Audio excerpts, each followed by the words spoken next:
Olá, como vai? Está começando o programa Ambiente e Construção desta manhã de sábado, que traz em pauta, mais uma vez, a preservação ambiental. Vamos mostrar como uma fazenda que foi degradada durante décadas se transformou em um dos mais conceituados institutos de preservação em todo o país.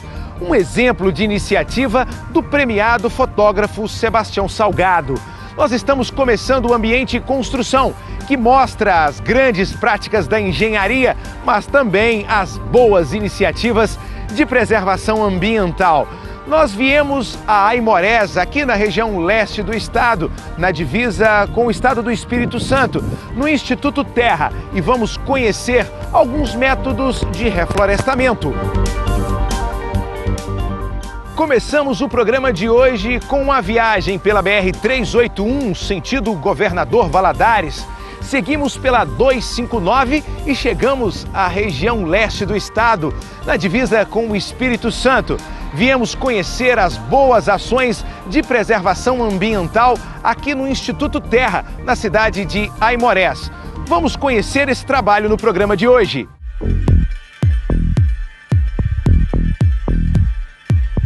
Os engenheiros agrônomos aqui do Instituto Terra trabalham no rastreamento genético das sementes para garantir o reflorestamento da Mata Atlântica. Mas antes de conhecermos este trabalho, é necessário entendermos como toda esta estrutura foi erguida. Motivado pela esposa, a arquiteta e urbanista Lélia de Luiz, o premiado fotógrafo Sebastião Salgado teve a iniciativa de transformar a antiga fazenda de gado, que pertencia ao pai, em uma RPPN. E para administrá-la foi criado o Instituto Terra. No início, a propriedade, como era toda de pasto, eles tiveram uma estratégia de reconhecer a fazenda como unidade de conservação. Então hoje é uma RPPN. Junto com essa RPPN, eles criaram o Instituto Terra, que é uma ONG que toma conta dos trabalhos da RPPN. Então os eixos temáticos de ação da RPPN e do Instituto Terra são reflorestamento, educação ambiental e pesquisa científica aplicada. E a Lélia, então, teve a ideia de trazer a floresta de novo para cá. E aí buscou parceiros, pessoas com mais conhecimento para poder ajudar a desenvolver isso aqui. E a ideia na época era mostrar que sim, é possível recuperar a Mata Atlântica. E a ideia era fazer a recuperação na Fazenda Vulcão. É impossível falar do Instituto Terra sem falar da história de Sebastião Salgado, que cresceu às margens do Rio Doce e ganhou o mundo com a arte do seu olhar único através das lentes fotográficas. O fotógrafo está morando em Paris. Pelo menos 3 vezes ao ano ele vem ao Instituto. Gênesis, sua exposição mais recente, está nos principais salões de artes do mundo. Os principais envolvidos na gestão do Instituto Terra fazem questão de falar do sentimento de Sebastião Salgado pelo projeto e de sua importância institucional. O Sebastião Salgado, ele tem o Sebastião Salgado pessoa e o Sebastião Salgado brand, a marca Sebastião Salgado. Então essa marca, ela é importante porque na verdade ele é um abre-portas, né? As pessoas, o network que ele tem, né? Hoje, na verdade, do ponto de vista da gestão, a Lélia, de quem o Sebastião é esposo, ela é a nossa presidente e a gestão ocorre mais no âmbito dela, né? O Sebastião Salgado, ele tem um papel de utilizar o seu network, de acionar os canais para a gente poder apresentar o Instituto, e o nosso desafio é depois manter essa porta aberta. Quando estamos aqui no Instituto Terra, nós percebemos a sensibilidade do fotógrafo Sebastião Salgado com as questões ambientais. É o olhar através das lentes que mostram a realidade do mundo.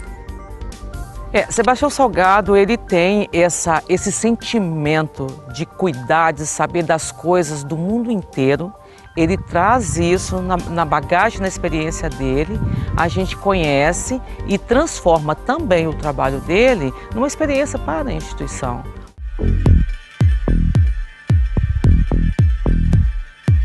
Feito as devidas apresentações, nós vamos conhecer o trabalho de engenharia ambiental e agrônoma, que é fundamental para o reflorestamento destes 700 hectares de Mata Atlântica, que tem suas características particulares. Nesta época do ano, por exemplo, a floresta está sem folhas e com aparência seca. O engenheiro agrônomo Jaider explica. A existência aqui na fazenda de uma floresta estacional semidecidual, que é o bioma onde nós nos encontramos. E o que significa isso, né? Para a gente entender mais fácil, né? É uma floresta que convive com um período muito forte de seca, que é esse período que nós estamos agora, e vai encontrar depois um período de chuvas. Por isso que é uma floresta estacional e semidecidual, porque a grande maioria dos indivíduos dessa floresta perdem a folha no inverno, que é uma estratégia, porque na seca tem pouca água, então ela perde folha para perder menos água através da transpiração. E nós vamos mostrar agora como acontece a coleta das sementes no topo das árvores. Um trabalho que exige coragem e determinação. O trabalho de Gilmar e Júlio é, na maioria das vezes, no alto. Para coletar os galhos onde estão as sementes, eles fazem a escalada da árvore, que pode passar de 15 metros. Lá de cima, eles fazem a poda. Em cada galho estão as sementes que eles vieram buscar, que serão processadas e posteriormente cultivadas neste viveiro. Então, nós temos um viveiro hoje com a capacidade instalada para 1 milhão de mudas. A nossa produção não chega a 1 milhão de mudas porque nós não temos capacidade de coletar semente para produzir 1 milhão de mudas. Então nós temos trabalhado com 550 mil mudas anuais. O primeiro viveiro instalado aqui foi em 2002. Lembrando que o primeiro plantio foi em 99. De 99 até 2002, nós tivemos doação das mudas. De 2002 para frente, nós estamos fazendo essas mudas aqui no Instituto Terra. E nós já produzimos mais de 3 milhões de mudas no nosso viveiro. Nós não plantamos todas essas mudas aqui. Parte dessas mudas são plantadas em projetos nossos, parte são plantadas em projetos de terceiros, parte são plantadas nas propriedades rurais e doação, principalmente para associações e para pequenos produtores rurais. No laboratório de ecofisiologia, as sementes são selecionadas.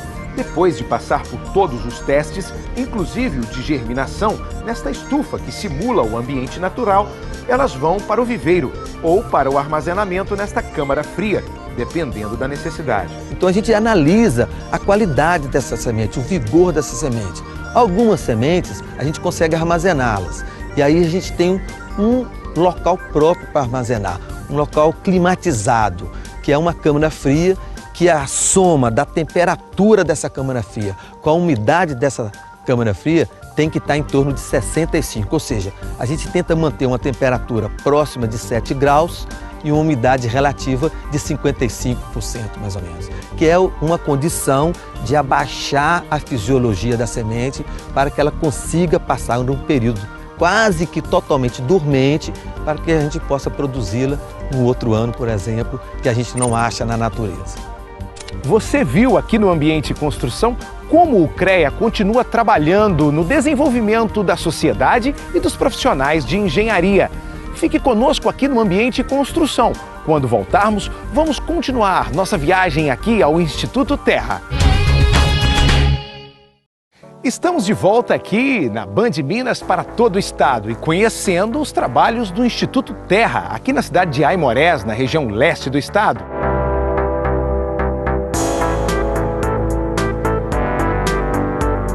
O Instituto Terra tem um compromisso com a educação. E conversando com a gerência de educação aqui do Instituto, nós ouvimos muito sobre a construção de uma nova consciência.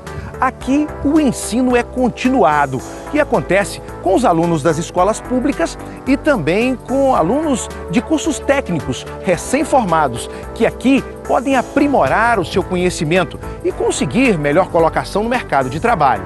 Os bons resultados alcançados pelos processos de recuperação ambiental deram origem aos métodos de ensino. Então, quando a gente começou a refazer a floresta, automaticamente tudo volta, né? A água, a fauna.